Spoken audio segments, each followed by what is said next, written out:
साथियों नमस्कार। मैं Rajan Shah advocate tech legal expert channel पर आप लोगों का स्वागत करता हूं। साथियों, जब समस्या आती है तो उसका निवारण भी बहुत जल्द आ जाता है। साथियों, 5 सितंबर 2005 से या कहें कि 9 सितंबर 2005 से जब हमारी संसद ने या हमारी राष्ट्रपति ने हिंदू संशोधन विधेयक की धारा 6 में संशोधन किया, तब से बहुत सारी समस्याएं हमारे देश में निर्मित हो गई थी और आपसी थोड़ा बहुत अलगाव होने के बाद जो बेटियां थीं वो बेटियां अपने भाइयों के संपत्ति में हिस्सा लेने के लिए दावा दायर न्यायालयों में कर रही थी। और आज न्यायालयों में आप देखिए लगभग 10 से 20% जो मुकदमे हैं वो बेटियों के द्वारा ही हिस्सा लेने के लिए दायर किया गया है। और बेटियों का हिस्सा लेने का मुख्य पर्पज जो होता है वो भाई से अलगाव, किसी न किसी कारणवश मान लीजिए भाई से अनबन हो गई, अनबन होने के बाद बेटी धमकी देने लगती है कि हम हिस्सा लेंगे और हिस्सा लेके अपनी संपत्ति किसी थर्ड पर्सन को बेच देंगे। यह बहुत विषम परिस्थिति निर्मित हो गई थी 9 सितंबर 2005 के बाद से। लेकिन इसका समाधान माननीय सर्वोच्च न्यायालय के द्वारा बहुत ही जल्द ही कर दिया गया।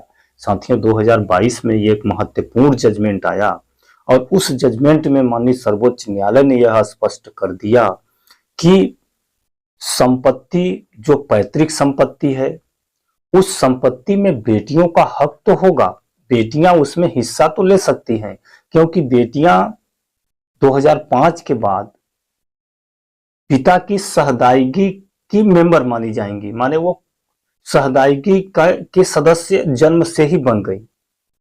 तो सहदायगी के सदस्य होने के नाते उनका हिस्सा जन्म से ही पिता के पैतृक संपत्ति में बन गया। लेकिन इसके बाद क्या हुआ कि बहुत सारी बेटियां हिस्सा लेने के लिए क्लेम करने लगी और थर्ड पार्टी को बेचने लगी। तब यह मैटर माननीय सर्वोच्च न्यायालय के द्वारा सुना गया और यह मैटर बहुत गंभीर था। मैं इस मैटर के बारे में भी बताऊंगा, लेकिन सबसे पहले मैं हिंदू उत्तराधिकार संशोधन अधिनियम 2005 की चर्चा कर लेते हैं। साथियों, इसके पहले जो व्यवस्था थी वह व्यवस्था बहुत ही अच्छा थी, क्योंकि वह व्यवस्था यह थी कि बेटियां जब तक अपने पिता के साथ है, पिता के पास है, तब तक तो वह सहदायगी का सदस्य मानी जाती थी। लेकिन जैसे ही बेटी की शादी कर दी जाती थी तो शादी के बाद ऑलरेडी उसका सकूनत, ऑलरेडी उसका रहवास पिता से अलग हो जाता था, तो वह उस पिता के परिवार की सहदायगी की सदस्य नहीं मानी जाती, उसका अलग सकूनत अख्तियार हो जाता था और बेटी को अधिकार नहीं था पिता के संपत्ति में हिस्सा लेने का। यह परंपरा 2005 से पूर्व कायम थी और ये अच्छी भी थी, क्योंकि एक तरह से ये इससे हमारे देश में संतुलन बिगड़ रहा था। अगर कोई बेटी अपने पिता से हिस्सा लेगी तो जहां गई है वहां भी तो बेटियां होंगी, वो भी बेटी वहां हिस्सा लेंगी, तो एक तरह से असंतुलन का वातावरण निर्मित हो गया था। तो इसको देखते हुए यह जो जजमेंट है, यह जजमेंट बहुत ही अच्छा है।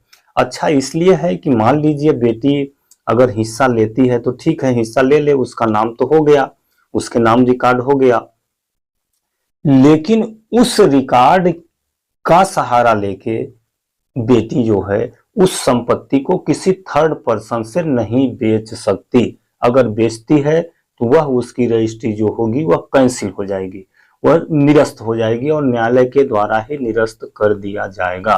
क्योंकि इसी अधिनियम की धारा 22, हिंदू उत्तराधिकार अधिनियम की धारा 22 यह कहती है कि पैतृक संपत्ति, संयुक्त पैतृक संपत्ति जो जिसका बंटवारा नहीं हुआ है, कोई भी उत्तराधिकारी, कोई भी उसका उत्तराधिकारी बगैर बंटवारा के उस संपत्ति को नहीं बेच सकता।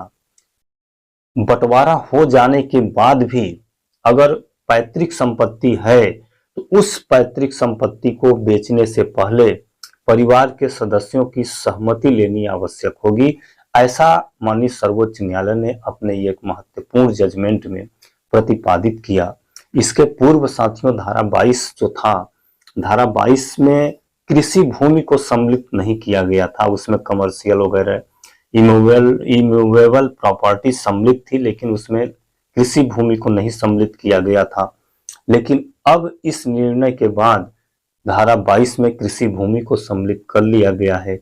यानी कि अब आप कृषि भूमि को भी बिना सहमति के अगर बेचना है तो पहले अपने परिवार के सदस्यों को प्राथमिकता देना होगा, उनसे सहमत लेना होगा। अगर वो लेने के लिए तैयार हैं तो उन्हीं को अपनी संपत्ति बेचनी होगी, अन्यथा आप अपनी संपत्ति नहीं बेच सकते।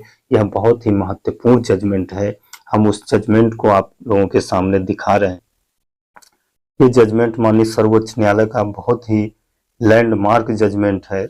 आप इसको चाहें तो नोट कर लें, और आपका प्रकरण अगर चल रहा हो तो उसमें यह जजमेंट साइटेशन बतौर पेश कर सकते हैं।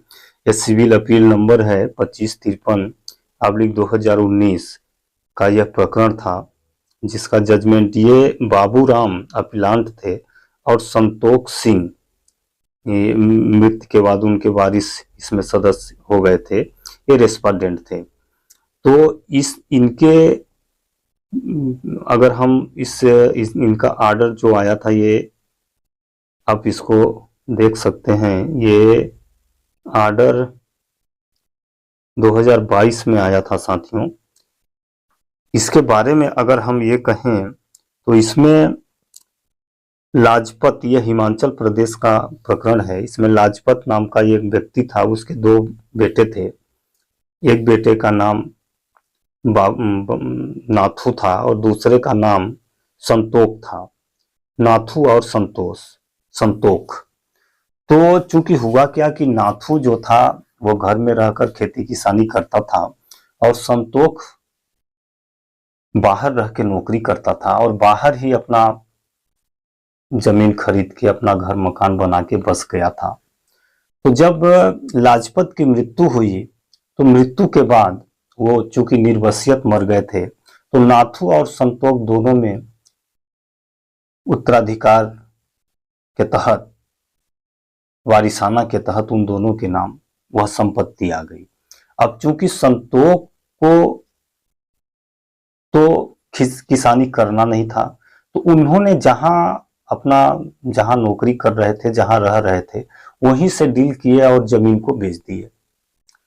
अपने भाई से नहीं पूछे नाथू से कि भैया क्या है, आप इस जमीन को लेंगे या नहीं लेंगे।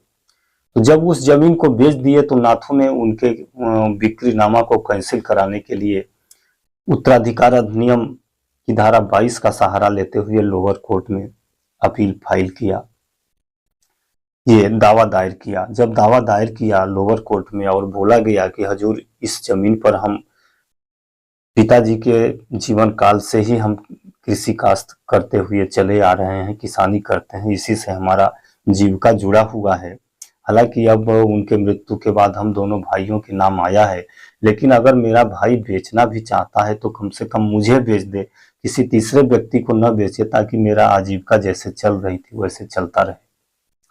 इस मैटर को सुनने के बाद लोअर कोर्ट ने डिसाइड किया कि संतोष ने गलत ढंग से जमीन बिक्री किया है। अगर संतोष को जमीन बिक्री करना ही था तो उसको अपने भाई से सहमत लेनी चाहिए थी, या अपने भाई को प्राथमिकता देनी चाहिए थी कि आप अगर लेना चाहें तो ले लें, नहीं तो हम किसी दूसरे पर्सन को भेज देंगे। लेकिन इस तरह से संतोष के द्वारा कुछ भी नहीं कहा गया, जिससे नाथूराम का जो दावा था उसको डिक्री कर दिया गया। अब नाथूराम के दावा को डिक्री होने के बाद जो संतोष थे, संतोष के वारिस थे, उनके जो वारिस थे, उन्होंने फिर हिमाचल, पंजाब, हरियाणा हाई कोर्ट में अपना अपील फाइल किया और वहां भी लोअर कोर्ट के डिक्री को अनुमोदित कर दिया गया कि नहीं, लोअर कोर्ट जो जजमेंट किया है वो सही किया है। फिर उनके जो वारिस थे संतोष के, वो पहुंच गए सुप्रीम कोर्ट। सुप्रीम कोर्ट में यह पिटीशन फाइल हो गया और सुप्रीम कोर्ट में महत्वपूर्ण जो डिसीजन हुआ वह धारा 22 पर ही हुआ। इस डिसीजन के पूर्व जो धारा 22 में कृषि भूमि को छोड़ दिया गया था, कृषि भूमि को उसमें सम्मिलित नहीं किया गया था,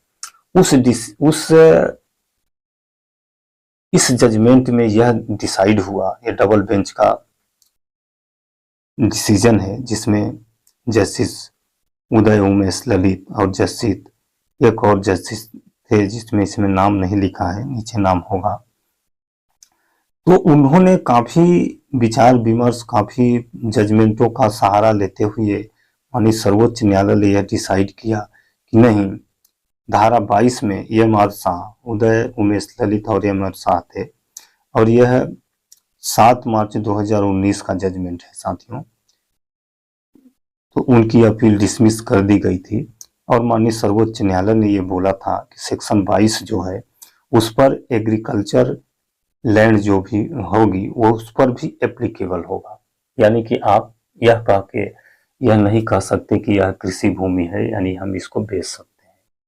तो यह जो जजमेंट है साथियों, ये तो चूंकि दो भाइयों का विवाद था, लेकिन यह विवाद बेटियों के ऊपर भी लागू होता है, क्योंकि बेटियां भी अब समान की भागीदार रह गई हैं, समान के हिस्सेदार हैं, तो हिस्सा तो ले लेंगी, लेकिन वो थर्ड पर्सन को बेचेंगी कैसे, या बेचने पर सबसे पहला प्रश्न चिन्ह यह जजमेंट आड़े आएगा।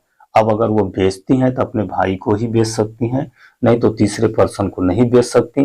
तीसरे पर्सन को तभी बेच सकती हैं जब उनके भाई परमिशन देंगे। तो यह बहुत ही लैंडमार्क जजमेंट है साथियों। इसी तरह से मैं आप लोगों को अच्छी अच्छी जानकारी अपने चैनल पर देता रहता हूँ।